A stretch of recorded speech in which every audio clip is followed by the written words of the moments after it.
Allora, rieccoci, Primus, appuntamento lunedì, mercoledì, Primus Inter Pares, siamo diretti sulla pagina Facebook. Allora, facciamo tutto rapidamente perché poi durante la pubblicità Internet ho detto una cosa molto interessante, la discuteremo ovviamente tra poco. Elisabetta, dal web novità?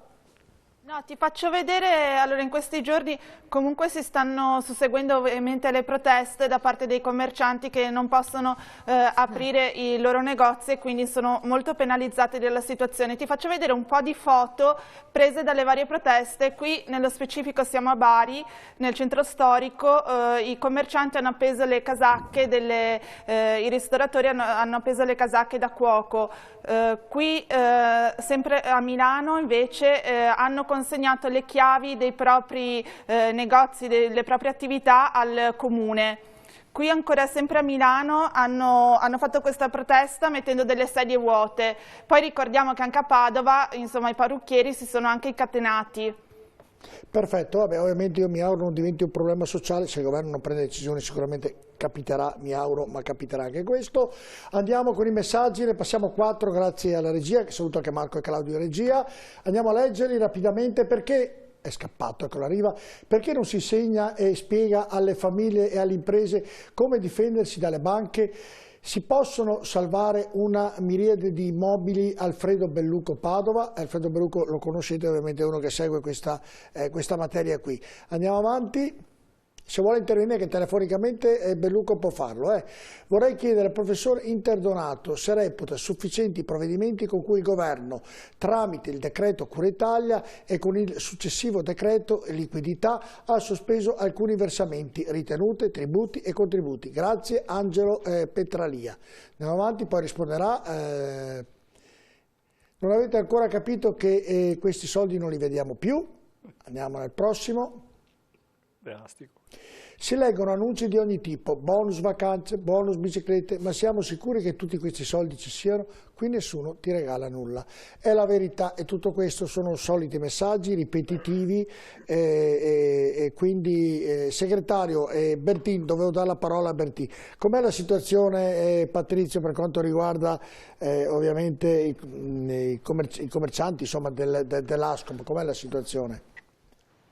Guardi, direttore, io devo essere più che sincero in questa situazione. Noi che abbiamo preso solo a quelli che è arrivato 600 euro non abbiamo più visto nient'altro. Dopodiché io mi auguro che quello che dice il segretario siano situazioni che si avvereranno nei prossimi tempi, però la situazione, credetemi, non voglio fare tanto la vittima, è drammatica. 270.000 imprese, piccole imprese chiuderanno. Questa è la vera verità, non c'è altro da dire. Se questa situazione, è chiaro che siamo in ritardo su tutto e su tutti. Il governo doveva agire più tempestivamente se voleva salvare le imprese. Così non si salvano le imprese, così si decreta già la morte delle imprese. Questa è la verità. Dopodiché io non faccio politica, io dico solo che le imprese, se non hanno la giusto aiuto, anche il supporto morale manca dal governo, perché effettivamente quello che dicono che siamo abbandonati a noi stessi è la verità, perché se vai in banca non ricevi niente. Questa difatti sopra i 25.000 euro nessuna richiesta e non è stata chiesto niente perché è un dramma. Sotto i 25.000 euro pochissime hanno avuto anche la volontà di fare questo tipo di richiesta. La situazione, signori, noi possiamo dire 55 miliardi, possiamo dire quello che vogliamo, ma concretamente sono quei famosi 600 euro da marzo ad oggi che abbiamo ricevuto e niente altro. Anzi, mi permetta direttore, abbiamo ancora delle incombenze in più, perché quando si parla anche di andare invece con l'INPS e con l'INAIL si rischia di avere anche altre situazioni devastanti per le imprese, perché basta che uno faccia una denuncia o che faccia qualcosa, ti arriva la spisa, ti arriva tutto l'ispettorato di lavoro in azienda. Quindi non è strutturato come doveva essere un'emergenza, per mettere in condizione le imprese nella ripartenza, così non si riparte, così siamo sulla palude e lì resteremo. Io credo che con lei, già nel venire ospite qui da me, vengo interdonato, già avendo avuto ospite qui con me e poi nei collegamenti, ormai sono un paio di mesi, non è cambiata la situazione, questo è un dato di fatto. Però voglio ritornare a Bisato, perché prima interdonato durante la pubblicità mi ha detto una cosa che non ero a conoscenza e la cosa mi fa piacere perché sarà anche motivo di discussione, ma non è piacevole, perché abbiamo Bisato collegato, chiedo a Claudio. Sì, perché, sì, ci sono. Cioè, ecco perché Bisato mi diceva, interdonato, anzi diceva, rubo quello che ha detto lui, quindi può dirlo benissimo lui, che se a qualcuno viene dato questi 25.000 euro o la percentuale che spetta in proporzione al fatturato, questo li può prendere e dopo 2 giorni può chiudere baracche e burattini perché sul decreto non c'è scritto nulla. Quindi ci saranno i soliti furbetti che prendono i soldi dallo Stato e dopo 2 giorni possono chiudere e tenersi i soldini perché sul decreto non è scritto nulla per quanto riguarda la restituzione o uno si chiude. Non hanno scritto nemmeno questo. Oltre il rapporto con le banche che non è chiaro, nemmeno questo è chiaro. Le dico quello che mi ha detto interdonato durante la pubblicità.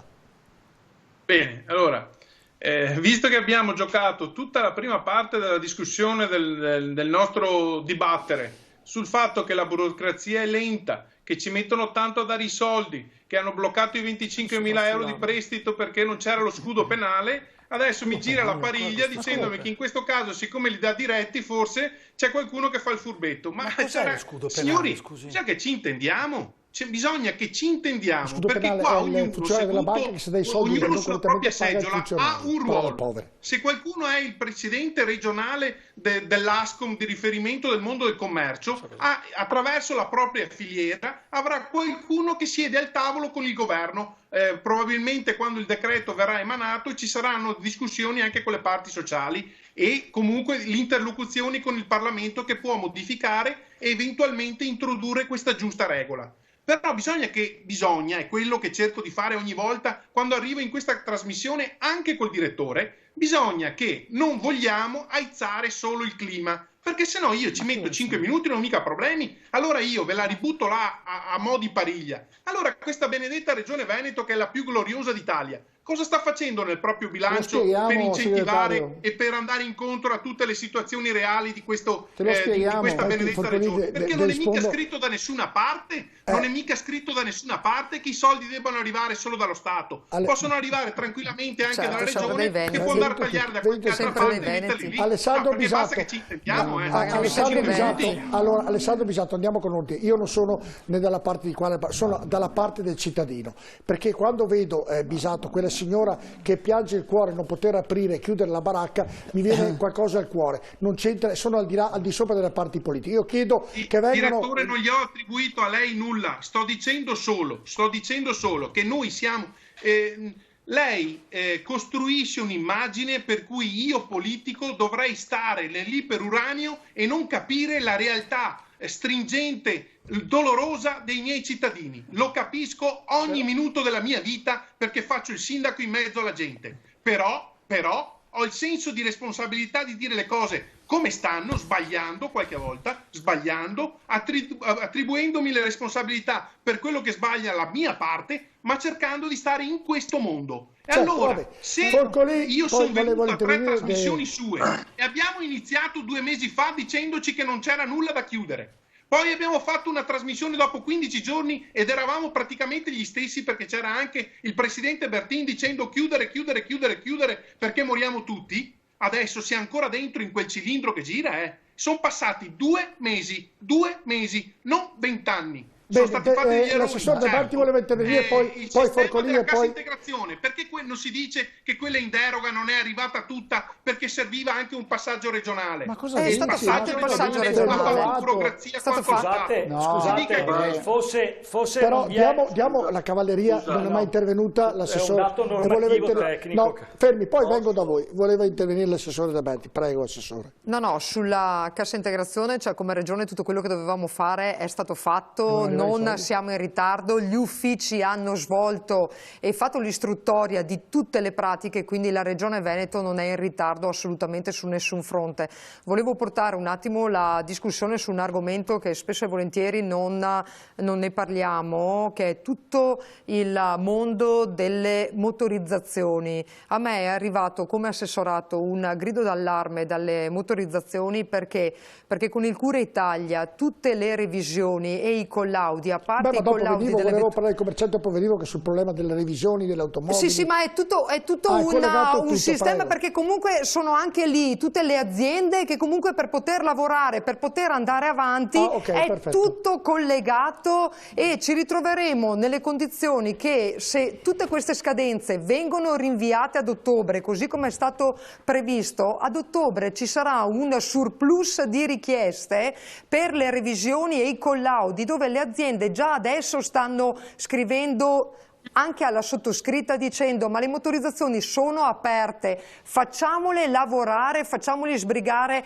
collaudi di impianti GPL piuttosto che di autovetture nuove, piuttosto che di cambi d'uso, facciamole lavorare, altrimenti ad ottobre ci troveremo molte imprese che si troveranno nelle condizioni di avere la loro attività bloccata in attesa che le istruttorie negli uffici vengano fatte, perché la CGA di Mestre ha fatto una verifica e questi sono problemi burocratici alla fine, che però poi avranno delle ripercussioni, che ci sarà un carico di lavoro superiore di 5 volte rispetto alla capacità di personale in dote alle motorizzazioni del Veneto. Quindi ci sono anche molte problematiche, molte norme che sono state previste, dove il problema sì è stato spinto in avanti pensando di fare un favore al cittadino piuttosto che all'impresa, ma ritornerà indietro come un boomerang se non verrà analizzato nei particolari e negli effetti che questi rinvii avranno. Forcolì e poi Interdonato. Andiamo con noi. Forcolì che vuole intervenire, rispondere a Bisato, poi Interdonato, poi anche Bertì se vuole intervenire. Andiamo con noi. Allora, premesso che la situazione non è semplice, e quindi l'abbiamo detto anche fuori microfono, direttore, non è facile prendere certe decisioni, la situazione è complicata. Però è altrettanto vero che fra questi due decreti, il 18 e quello che è in arrivo, perché ancora non è stato approvato e l'hanno rinviato a domani, ricordo solo per chi ci ascolta, 258 articoli, 479 pagine, un'enciclopedia Treccani per questo decreto. Quindi veramente una roba già importante e macchinosa. Però dobbiamo dire la verità, su quegli 80 miliardi che sono assieme fra il primo e il secondo, 55 questo più una trentina circa dell'altro, sono 80 miliardi. In realtà, lo ha detto prima il Presidente di Confcommercio, quanti sono arrivati nelle opportune sedie, quindi alle categorie economiche, al mondo delle partite IVA, al mondo appunto dell'imprenditoriale che oggi è in difficoltà? Ricordiamo che il mondo imprenditoriale, il mondo della partita IVA, per il mondo della partita IVA, 30 giorni sono fondamentali. La pubblica amministrazione 30 giorni li può passare, li può trascorrere. Una partita IVA 30 giorni fanno fallire le aziende, e quindi la pandemia, l'emergenza, tutto quello che vogliamo, però ci sono aziende che hanno veramente l'affitto, le utenze, le gestioni comunque rimanendo fermi, e non sono in grado con 600 euro dati così un po' a spot di sbarcare il lunario. Perché tutti vogliono aprire il 18 di maggio e hanno già comprato i dispositivi, sono già pronti per aprire? Perché dicono: se non hai zuppa e pan bagnato, se non mi dai 600 euro almeno fammi fare i corrispettivi, fammi fare il fatturato, che cerco di salvare l'azienda. Questo è il tema. Assolutamente. Allora, volevo dare due notazioni tecniche. Se è rapido, chiedo sempre questa cosa qui. Il segretario ha detto che c'è qualcuno che è nell'iperuranio nella misura in cui la regione o le regioni non abbiano fatto nulla.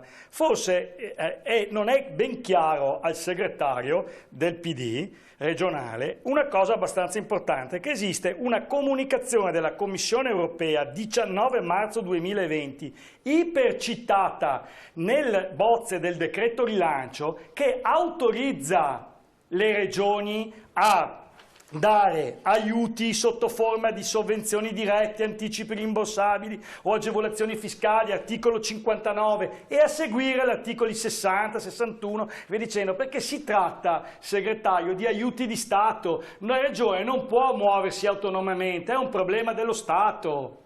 Prima di parlare di iperuranio, cercate di leggere bene le norme, perché questo è previsto nel Fremont accordo quadro della Commissione europea, che è citato nella bozza del vostro provvedimento, del provvedimento del governo. Non dica cosa ha fatto le regioni non potevano fare nulla, è lo Stato che deve provvedere. Si lega gli articoli 59, 60, 61 e seguenti.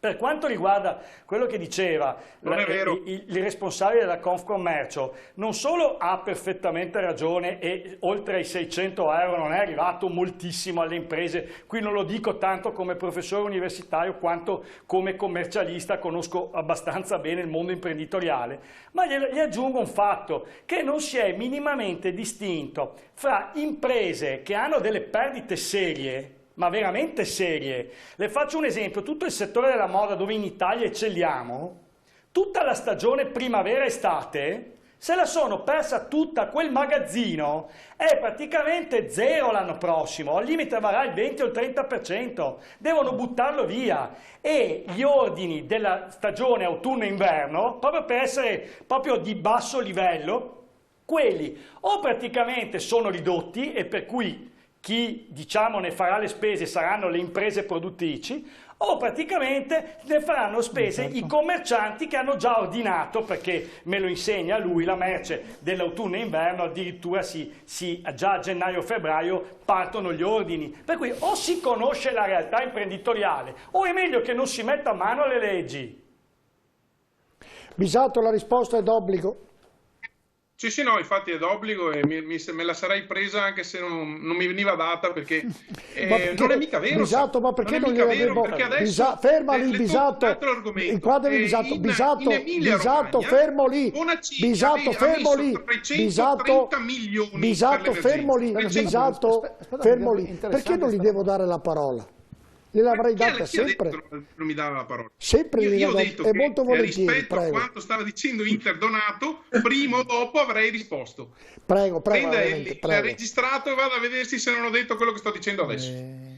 Io non ce l'ho col direttore in sala, non ce l'ho con nessuno, voglio ribadire alcuni concetti, perché altrimenti qui si passa sempre per lo Stato cattivo e qualcun altro che è sempre il primo della classe. Io voglio mettere in fila i numeri, sempre e comunque, e non qualche volta confrontandoli quando fa comodo con lo Stato e quando non fa comodo dicendo volete che tocchiamo un altro argomento stasera, ma sembra quasi che stia uscendo di seminato se vi parlo di trasporto pubblico locale e vi dico che in Veneto la regione c'è l'assessore che meglio direi. Oltre a quello che mette lo Stato, e in Emilia, in Lombardia ne mettono il doppio.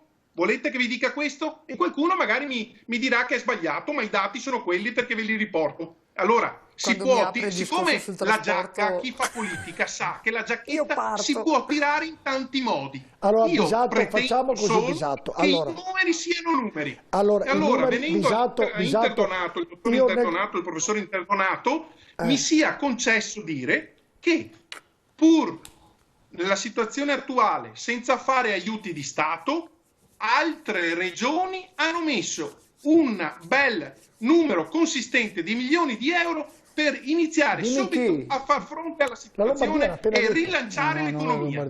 Esempio, Emilia-Romagna, 330 milioni di euro. Il dottor Forcolin potrebbe ribattermi e mi ribatterà sicuramente che non è possibile in Veneto perché non c'è l'addizionale IRPEF. No, c'è anche altro motivo. E allora sono entrate che... come dire, non è che sono nato sotto l'albero distante, sono mie robe.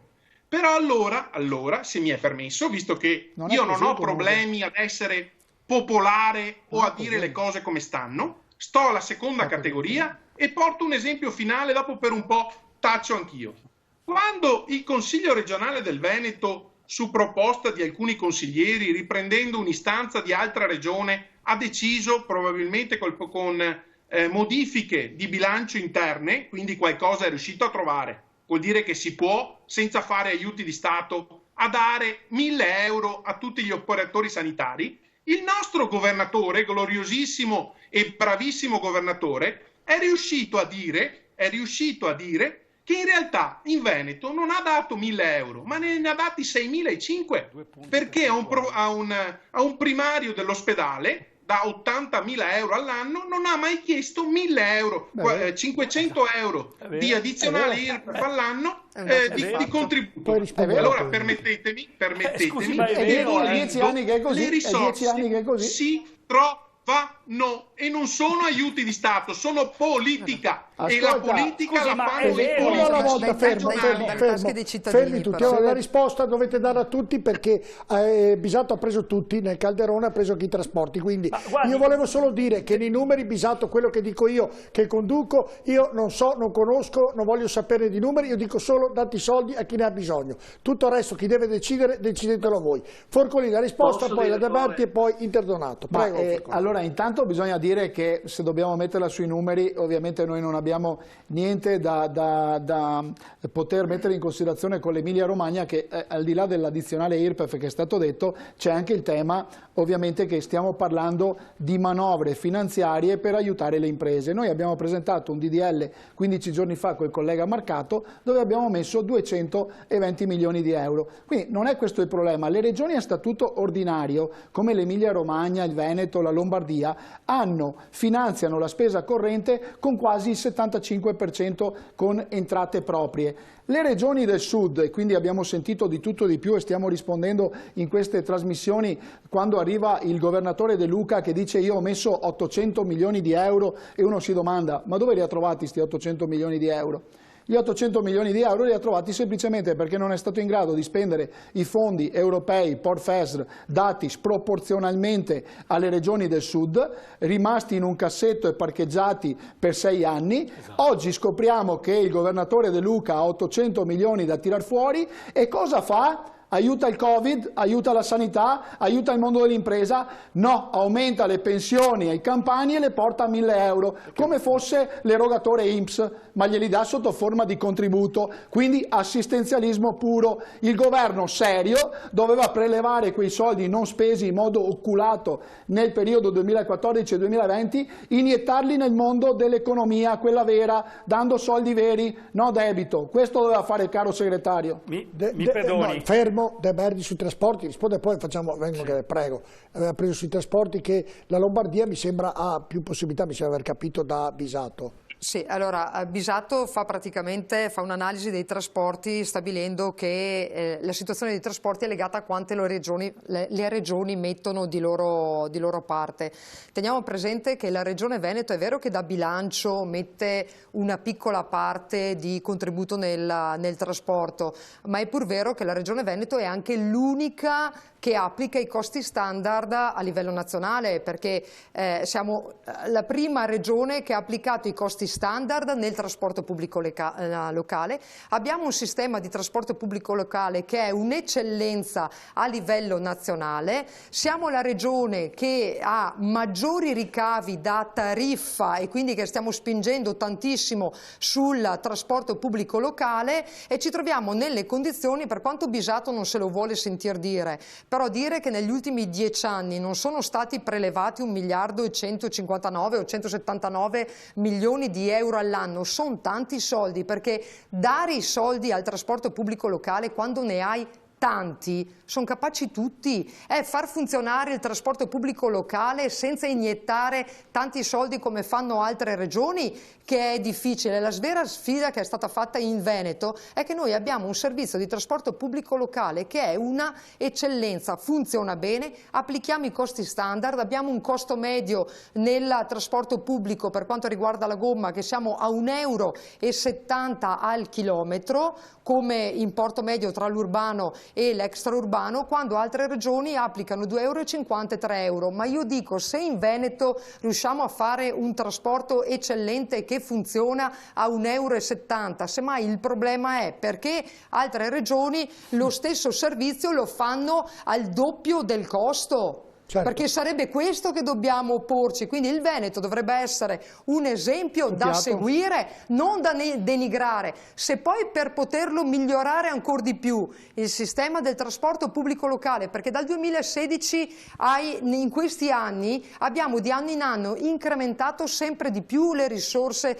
da bilancio, arriveremo a mettere 33 milioni più o meno, mi conferma Gianluca, 33 milioni partendo da zero, ma li mettiamo nel momento in cui servono per poter efficientare il sistema ancora di più, non a buttarli nella mischia, certo, perché sarebbero capaci tutti. Mi scusi, tolgo l'Inter perché c'è la Juve di qua, allora tolgo l'Inter, sto scherzando ovviamente.